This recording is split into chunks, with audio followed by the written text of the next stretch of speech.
Om.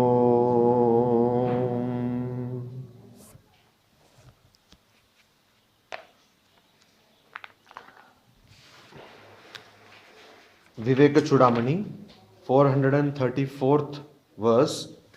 Shankaracharya is telling the characteristics of a Jivan Mukta, one who is liberated in this very life.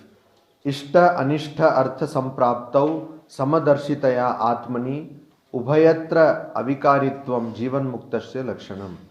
So, this is a common characteristic also told in the Gita, that when a person gets ishta anishtha artha, when a person is confronted with what is ishta, pleasant, and what is anishtha, painful or unpleasant, then samadarshitaya, that person remains unruffled, unperturbed, undisturbed in both the cases.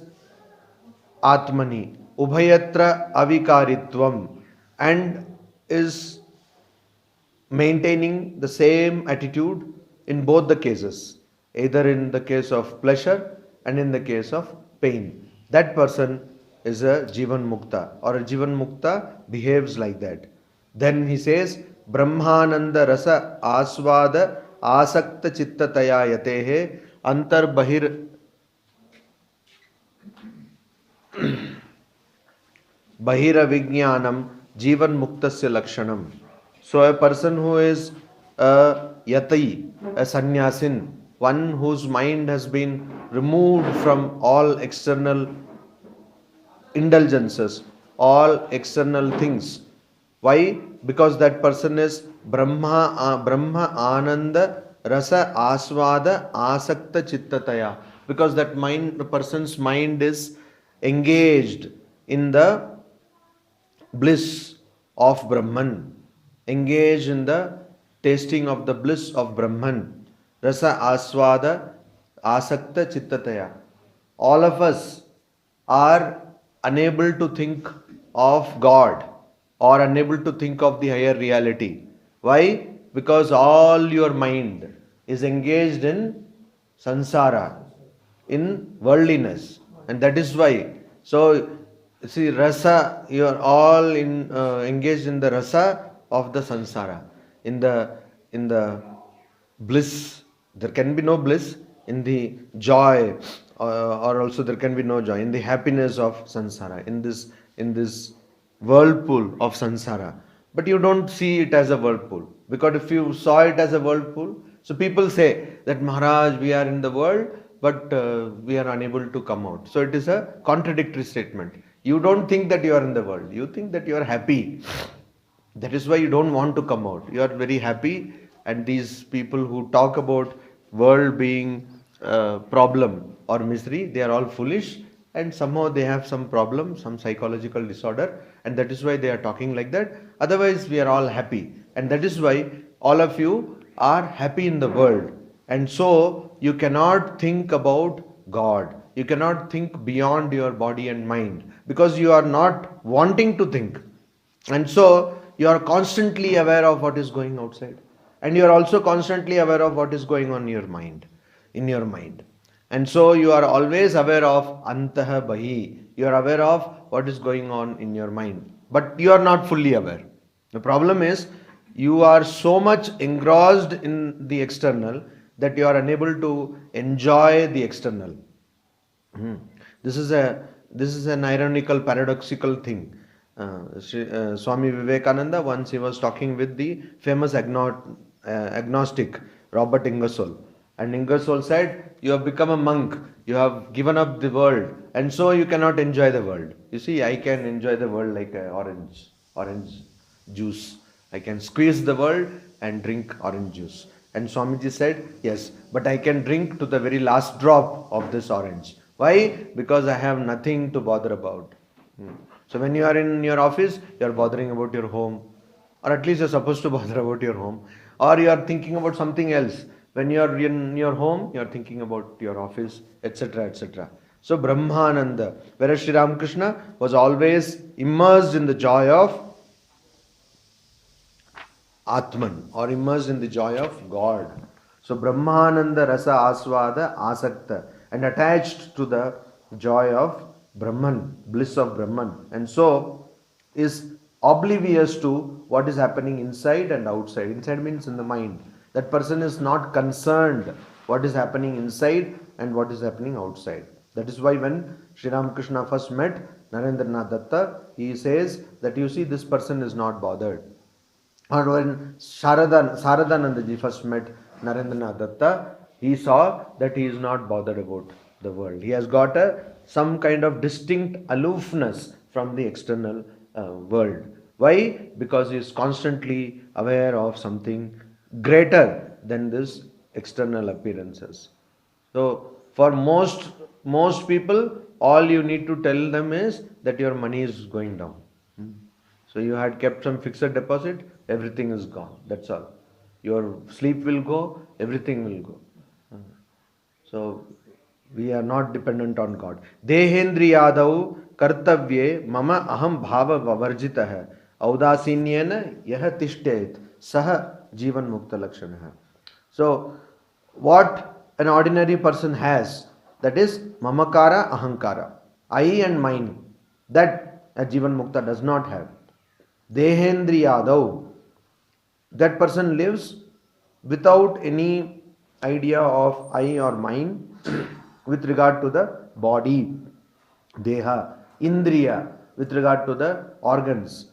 So there are 5 organs of knowledge, 5 organs of action, etc. With regard to the mind, that person is completely indifferent.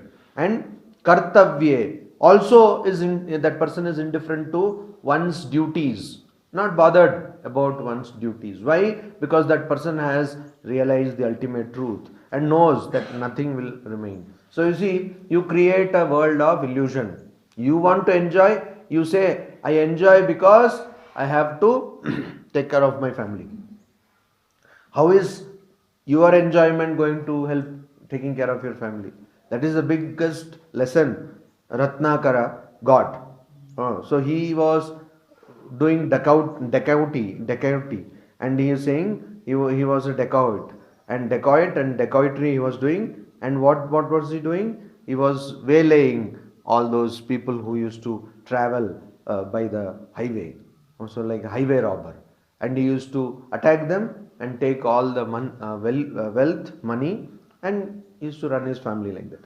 When Narada went and said, now you take the name of Lord Rama, or you devote your time to thinking of Lord, then he said, why should I?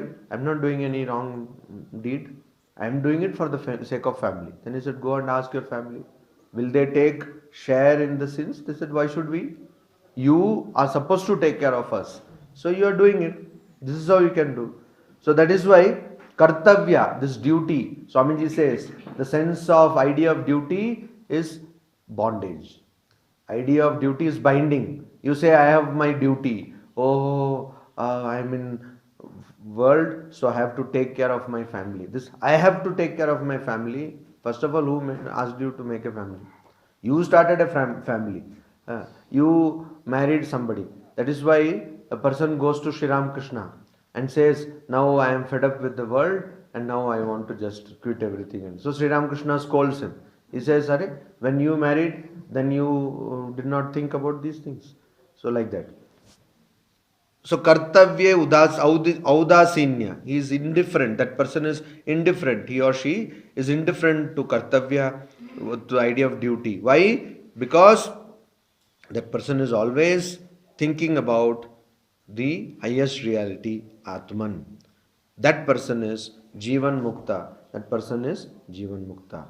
Vigyata Atmanah yasya Brahma bhavaha shrute balat bhavabandha vinirmuktah sa Jivan Mukta Lakshanah. People don't want to think that you are in bondage. People don't want to think that you are in bondage. So this is called the captivity psychology. Captivity psychology is what? You go to zoo. If you go to Kolkata, if you go to Alipur Zoo, you will see that tiger has been kept in an enclosure.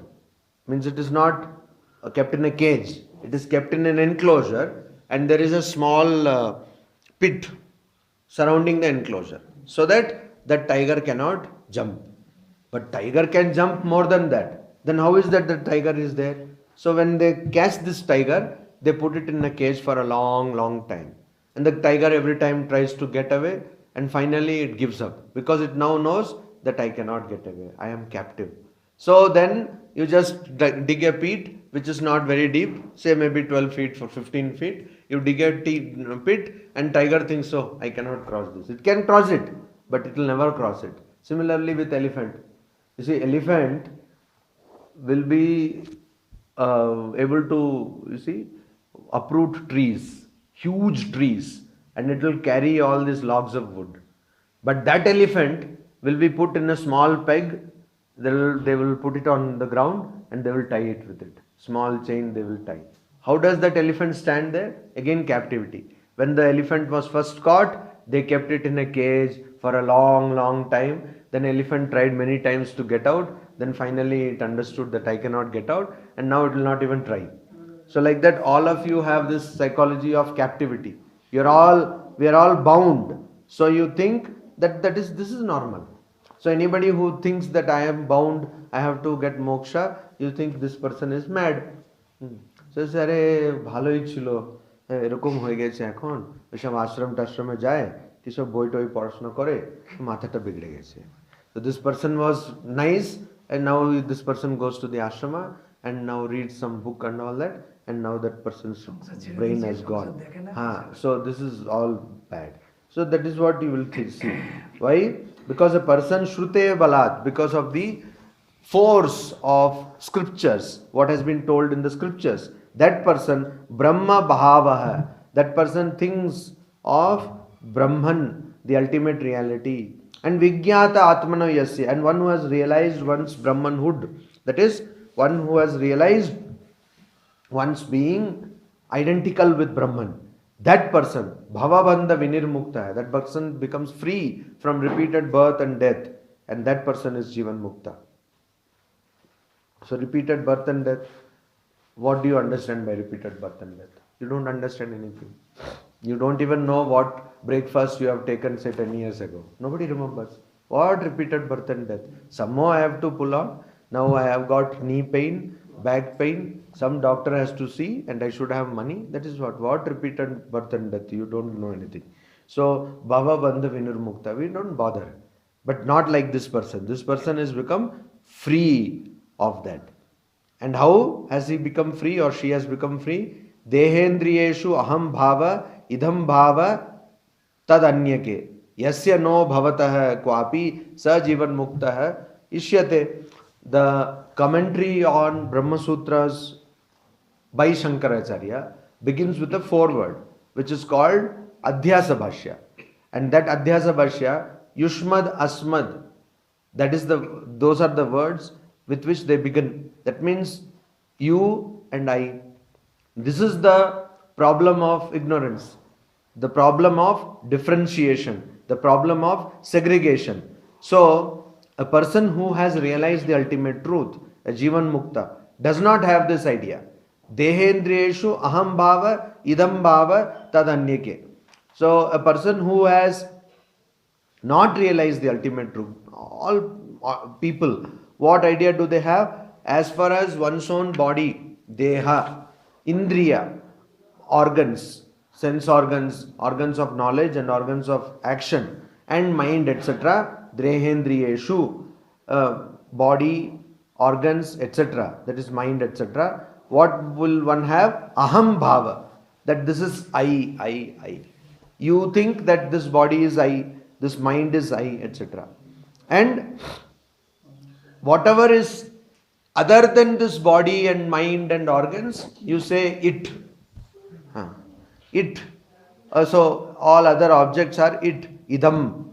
So this, having this idea that body, mind and organs are all aham, me or I, and other things are all it, anyake, all other things are it.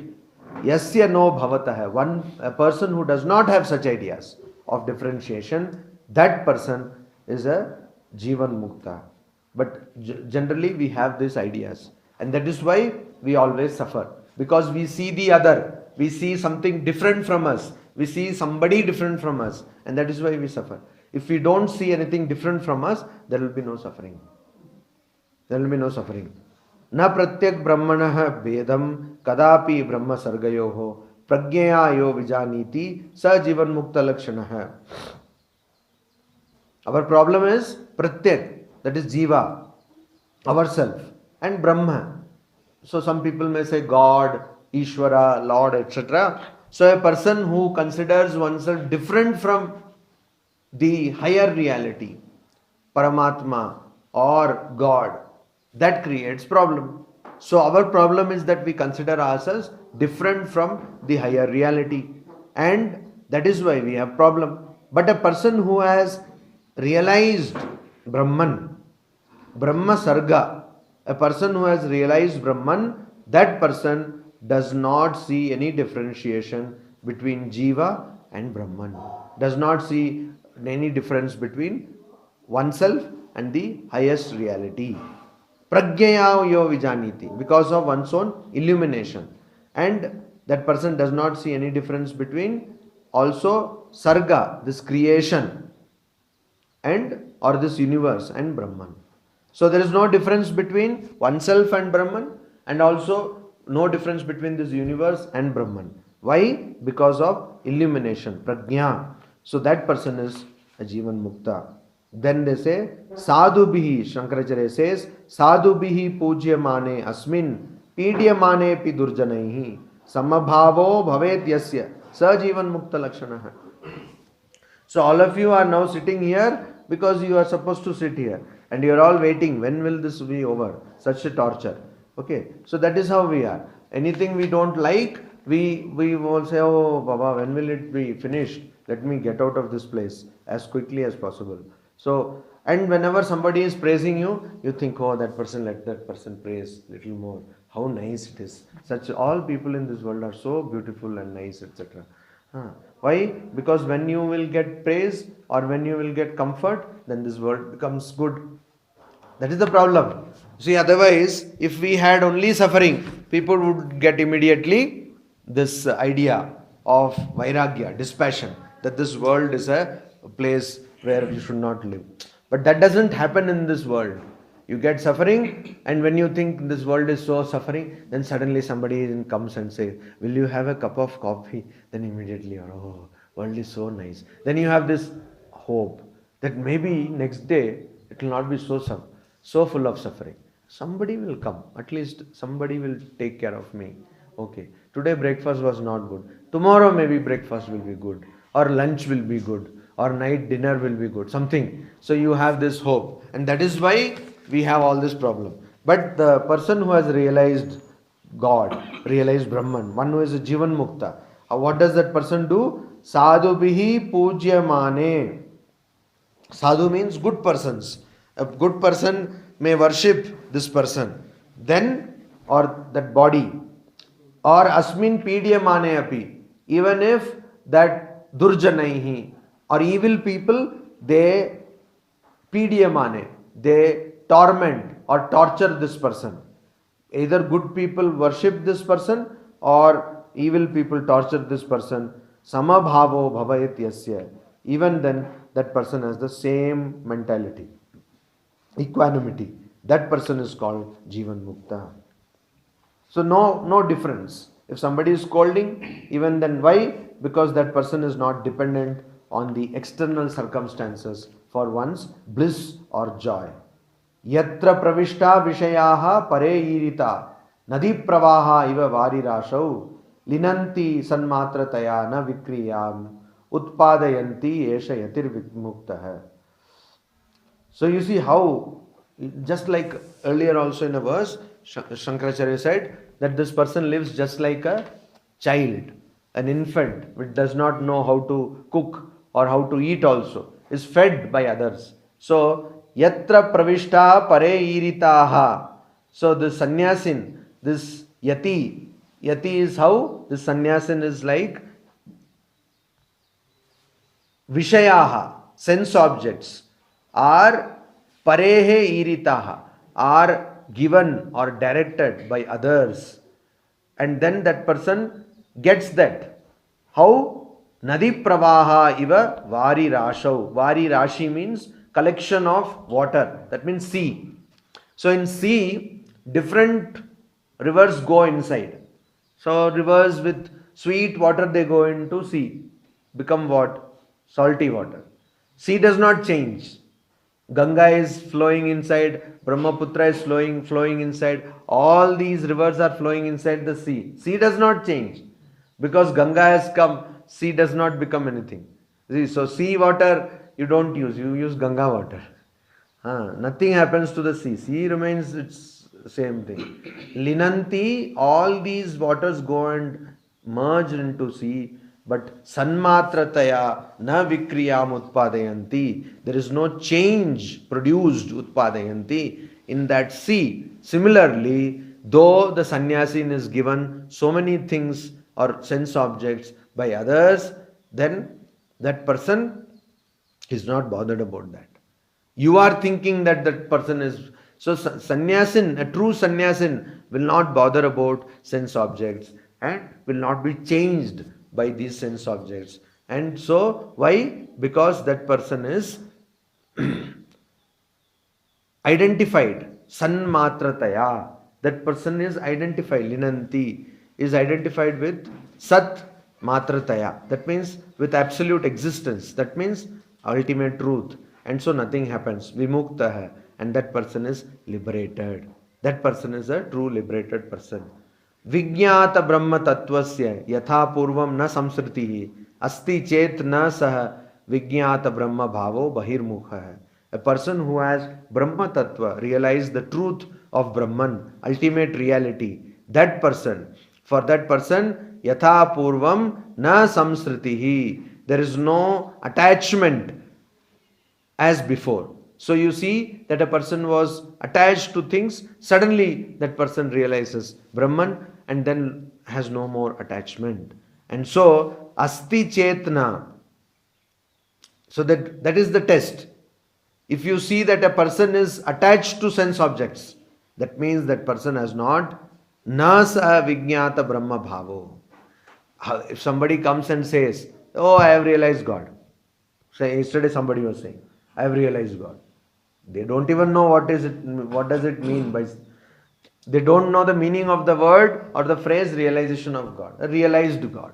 Just like I realized ice cream, I realized God. That is not how you realize God. Anyway, so like that somebody comes. Nowadays it's the age of gurus. So somebody was saying, and it's very famous now, that if you become a IT expert, then you will get what? Like 30,000, 40,000, 50,000, maybe 2 lakhs per month or something. So you may be making in 1 year, if you get a good post, you may be making like 25 lakhs or 30 lakhs per year. And if you become say engineer, and if you have a lot of qualification and you have a lot of experience, you may be making say a little more than that. Or if you are say chartered accountant, you may be making say 50 lakhs. Means if you have a lot of experience and practice, etc. Then lawyer means maybe you may be making 1 crore. A doctor may be making how much, doctor ji? How much will a doctor make in a year? So anyway, this doctor is not to be followed. There are so many other doctors, maybe 5 crores 1 year. But if you become a monk, like you can make 10,000 crores. So there are so many people who may become a monk for career decision. No? So there is a joke like that going on. So this choosing the career, you should be very careful in choosing a career. There is one person who tells this jokes. He is from ISKCON. So he is telling in his discourse that you carefully choose your career. So why? Because this monk will make 10,000, huge business, roaring business and all that. So somebody may become like that and say, oh, I have realized God. You come to me, I have realized God. So how do you know that that person has realized or not? Vijñāta Brahma Tattvasya Yatha Purvam Na Samsriti. That person will not be attached to sense objects like earlier. And if Asti Chet, if there is attachment, Sa Naha Vijñāta Na Vijñāta Brahma Bhava. That person has not Na Vijñāta Brahma Bhava. That person has not realized Brahman, ultimate reality. But Bahirmukha hai. But that person is one whose senses are going outside, outward. And so such person cannot be a person who has realized God. प्राचीन वासना वेगाद असौ संसरति इति चेत न सद एकत्व विज्ञानान मंदी भवति वासना. So why is that? Because you see, somebody may say, I have realized God, but you see these old vasanas are there. And so because of that, some attachment is there to sense objects. If somebody says like that, prachina vasana vegad asau sansarati iti chet. If somebody, iti chet, chet means if somebody says that I have realized God, but because of old vasanas, this is happening, then na sadekatva vijnanan mandi bhavati vasana. So that means no, this is not true. What you are telling is all not correct. Why? Sadekatva vijnanat mandi bhavati vasana. Vasana mandi bhavati. Because if you have realized your identity with Brahman, ultimate reality, sad ekatva vijnana, if you have realized your identity with Brahman, then vasana mandi bhavati. Your desires or your past impressions will become weak. So if they are not becoming, that means you have not realized Brahman. So atyanta kamukasyapi vrittihi khuntati matari tathaiva brahmani gyate purnanande manishinah. You see, this is what is told, that a person atyanta kamukasyapi. See the example. A person who is a debauch, a libertine, debauch, a person who is always engaged in sexual pleasures. That person also, vrittihi kunthati matari. When that person will see one's mother, that person is stopped or that person is checked at that particular moment. Nobody can do such things in the presence of one's own mother. So mother, her presence stops a libertine or a debauch, this kind of activities. Similarly, tathaiva brahmani jnate purnanande manishinah. So a person who has the knowledge of Brahman, purna ananda, absolute bliss, that person, when that jnate, when that person has realized that Brahman, which is of the nature of absolute bliss, that person has no longer any sansara vritti, any worldly tendency. That person will not have. So you cannot say that I have realized God, but I have got some vasana. So this is what is being told here. Om Shanti Shanti Shanti Hari Om Tat Sat.